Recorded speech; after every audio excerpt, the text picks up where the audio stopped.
Dans les années 60, il a été évoqué que 6 poignées de main séparaient 2 personnes prises au hasard aux États-Unis et que le monde était donc bien petit. Cette théorie a été ensuite reprise et testée sous différentes formes et on évoque toujours que pour 2 personnes prises au hasard dans le monde, même s'ils sont tous les deux au fin fond d'un petit village perdu à 2 extrémités du monde, ils ne sont reliés que par environ 6 connaissances. Par exemple, le voisin qui connaît le maire, qui connaît l'entrepreneur, qui connaît tel client travaillant dans l'autre pays, qui connaît telle personnalité de la région, qui connaît le beau-père du cousin de la personne à atteindre. Alors, dans ce graphe de relation, il y a certaines personnes qui sont plus centralisatrices que d'autres.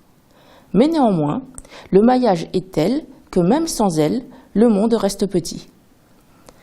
Avec l'avènement du réseau Internet, quoi de plus normal que d'avoir cherché à représenter ce graphe de poignée de main en hyperlien de relations entre les gens. Et c'est ainsi que sont nés les réseaux sociaux sur l'Internet. Dans ces réseaux sociaux, basés sur les relations de connaissances, je connais Intel car j'ai fréquenté la même école que lui, que j'ai travaillé dans la même entreprise que lui, ou simplement que j'ai rencontré par hasard au café. Il y a le plus ancien de France, copain d'avant, pour retrouver des anciens copains d'école, de service militaire, mais aussi d'anciens collègues. Le plus populaire, Facebook, pour suivre des parents, des amis, mais aussi des personnalités, des marques, etc. Et avec ces messages courts et instantanés, Twitter a donné un autre souffle aux réseaux sociaux.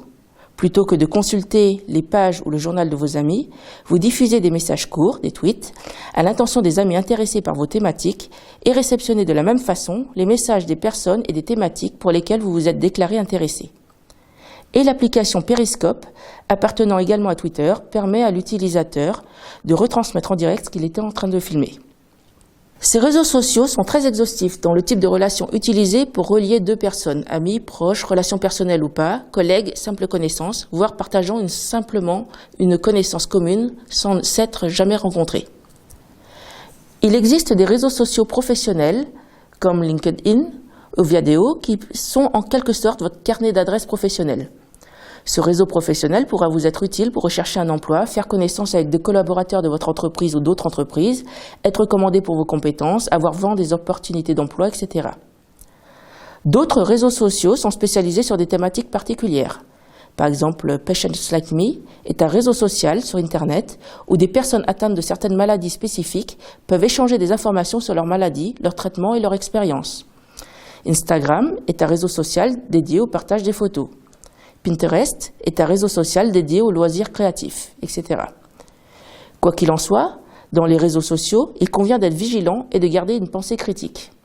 Ne pas croire aveuglément toutes les informations qui y sont propagées, ni les propager vous-même, et ne pas mettre tous vos contacts dans le même sac, et ne pas s'enfermer dans une bulle. Voilà, vous pouvez lire les documents accompagnant cette séquence et réaliser les activités proposées pour aller plus loin. Bon travail et bon MOOC.